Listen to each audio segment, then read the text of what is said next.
سورۃ الفاتحہ قرآن پاک کی وہ صورت ہے جس کی بہت زیادہ فضیلت حاصل ہے، اور عبداللہ بن مسعود رضی اللہ عنہ اس کو قرآن سے الگ رکھتے ہیں۔ ہمارے بھی اکثر قرآن پاک اگر آپ دیکھیں اور اس کا پہلا صفحہ کھولیں اوپر سے تو ساری صورتوں کے اوپر لکھا ہوتا ہے پارہ نمبر، بالکل اوپر صفحے کے، اور دوسرے کونے پہ اس کے لکھا ہوتا ہے صورت، لیکن سورۃ الفاتحہ کے اوپر پارہ نمبر اکثر قرآن پاک کی طباعت میں نہیں لکھا جاتا، تو عبداللہ بن مسعود رضی اللہ عنہ بھی اپنے صحیح مصحف میں اس کو شمار نہیں کرتے، بلکہ اس کو قرآن سے الگ سمجھتے ہیں۔ القرآن، قرآن کی ماں اس کو کہتے ہیں۔ اس کے بہت سے فضائل ہیں۔ نبی پاک صلی اللہ علیہ وسلم کی حدیث کا مفہوم ہے جس نے سورۃ الفاتحہ نہیں پڑھی اس کی نماز ناقص ہے، ناقص ہے، ناقص ہے، پوری نہیں ہوتی۔ اور یہ بھی آتا ہے اس کے بارے میں کہ نبی پاک صلی اللہ علیہ وسلم نے ایک مرتبہ اپنے ایک صحابی رسول دو کے بارے میں ذکر آتا ہے، ابو یعلا رضی اللہ عنہ کے بارے میں بھی آتا ہے، اور ابی بن کعب رضی اللہ عنہ کے بارے میں بھی، کہ وہ نماز ادا کر رہے تھے، آپ نے ان کو آواز دی تو انہوں نے التفات کیا، یعنی آپ صلی اللہ علیہ وسلم کی پکار پہ لبیک کہنے کی بجائے اپنی نماز کو جاری رکھا۔ تو جب وہ نماز سے فارغ ہوئے، نفل نماز تھی، آ کے عرض کرنے لگے اللہ کے رسول آپ نے بلایا تھا، آپ نے فرمایا کہ تم میں اس وقت کیوں نہ آئے؟ عرض کرنے لگے اللہ کے رسول میں نماز میں تھا، آپ صلی اللہ علیہ وسلم نے فرمایا کیا تم نے رب کا فرمان نہیں سنا؟ یعنی سورہ نور میں جس کا ذکر آتا ہے کہ جب اللہ کے رسول تمہیں وزاد وہ تو تمہیں چاہیے تھا کہ تم آتے، تو پھر آپ صلی اللہ علیہ وسلم نے فرمایا ابھی میں مسجد سے نکلنے سے پہلے تمہیں ایک بہت اہم بات یا کچھ ایسا الفاظ تھا کہ بتانا چاہتا ہوں، تو فرماتے ہیں میں نے اپنی چال کو سست کر لیا اور چلتے چلتے میں نے اپنے حبیب صلی اللہ علیہ وسلم سے عرض کیا اللہ کے رسول بتا دیجئے کیا بتانا چاہ رہے ہیں آپ؟ تو آپ صلی اللہ علیہ وسلم نے فرمایا سنو، قرآن کی جو سورت سبع مثانی من القداتینہ کا سبع من المثانی والقرآن العظیم، اس سبع مثانی سے مراد سورۃ الفاتحہ ہے۔ یہ قرآن کی 7 آیتیں،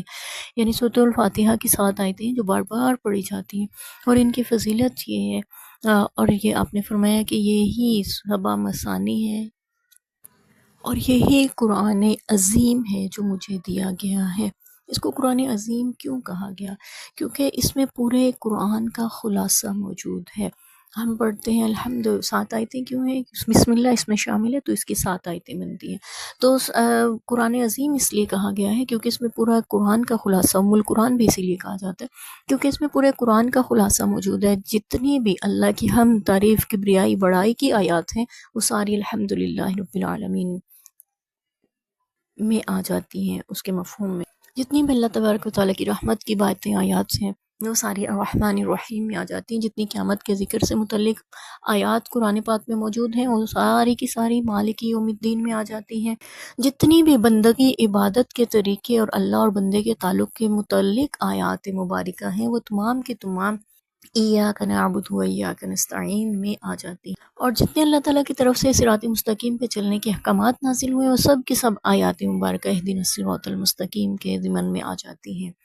صراط الذین انعمت علیہم غیر المغضوب میں تمام وہ قصے سابقہ قوموں کے اور ان کے واقعات جتنی بھی آیتیں ان سے متعلق ہیں وہ سب کی سب اس ضمن میں آ جاتی ہیں کہ اللہ میں ان کا راستہ دکھانا جن پہ تو نے انعام کیا، ان کا نہ دکھانا جن پہ تیرا غضب ہوا، اور نہ گمراہوں کا دکھانا۔ تو اس لیے بھی اس کو قرآن عظیم کہا گیا ہے، اس کو سبع مثانی کہا گیا ہے کیونکہ بار بار پڑھی جانے والی قرآن پاک کی آیات ہیں جن کو ہر نماز کی ہر رکعت میں پڑھا جاتا ہے۔ اور اس کے بارے میں یہ بھی آتا ہے اللہ کے نبی صلی اللہ علیہ وسلم کا فرمان ہے کہ اللہ نے سورہ فاتحہ کو اپنے اور اپنے بندے کے درمیان تقسیم فرما دیا ہے۔ جب بندہ کہتا ہے الحمدللہ رب العالمین تو اللہ تعالیٰ فرشتوں سے فرماتے ہیں میرے بندے نے میری حمد کی ہے۔ پھر وہ کہتا ہے الرحمن الرحیم، اللہ فرماتے ہیں میرے بندے نے میری ثنا بیان کی ہے۔ جب وہ کہتا ہے مالک یوم الدین، اللہ فرماتے ہیں میرے بندے نے میری مجدد بیان کی ہے، یعنی کہ میری کبریائی، میری بڑائی کو بیان کیا ہے، میں قیامت کا مالک ہوں، اس دن کوئی مالک نہیں ہوگا، اکیلے اللہ وحدہ لا شریک کی حکمرانی ہوگی۔ تو اللہ فرماتے ہیں میرے بندے نے میری کبریائی کو بیان کیا، بڑائی کو بیان کیا۔ اور جب بندہ یہ کہتا ہے ایاک نعبد و ایاک نستعین، اے پروردگار ہم تیری عبادت کرتے ہیں، تجھ سے مدد چاہتے ہیں، تو اللہ فرماتے ہیں مانگ میرے بندے مجھ سے کیا چاہتا ہے۔ تو بندہ عرض کرتا ہے اہدنا الصراط المستقیم، اللہ مجھے صراط مستقیم دکھا، اس پہ میری رہنمائی فرما، اس راستے پہ ان لوگوں کے راستے پہ جن پہ آپ کا انعام ہوا، ان کا راستہ نہ دکھانا جن پہ آپ کا غضب ہوا۔ پھر اللہ فرماتے ہیں اس کو وہ عطا کیا گیا جو اس نے مانگا۔ آمین کہنے کا بھی یہی مطلب ہے۔ نبی پاک صلی اللہ علیہ وسلم تشریف فرما تھے تو حضرت جبرائیل علیہ السلام تشریف لائے، عرض کرنے لگے اللہ کے رسول ایک فرشتہ آ رہا ہے اور آسمان کے اس دروازے سے آ رہا ہے جو آج سے پہلے کبھی کسی کے لیے نہیں کھولا گیا، اور وہ کچھ ایسی آیات لے کے آ رہا ہے جو آج سے پہلے کسی نبی کو عطا نہیں ہوئی، کسی تورات زبور انجیل میں نازل نہیں ہوئی۔ اور پھر تو اس کا ایک فرشتہ جو تھا وہ سورۃ الفاتحہ اور سورۃ البقرہ کی آخری 2 آیات، جسے آمن الرسول بھی کہا جاتا ہے، آمن رسول بما انزل الیہ، اور 2 آیات اس کی اور بھی الگ سے فضیلت آتی ہے۔ تو جبرائیل علیہ السلام نے فرمایا کہ اس کا ایک ایک حرف نور ہے، سورہ فاتحہ کا بھی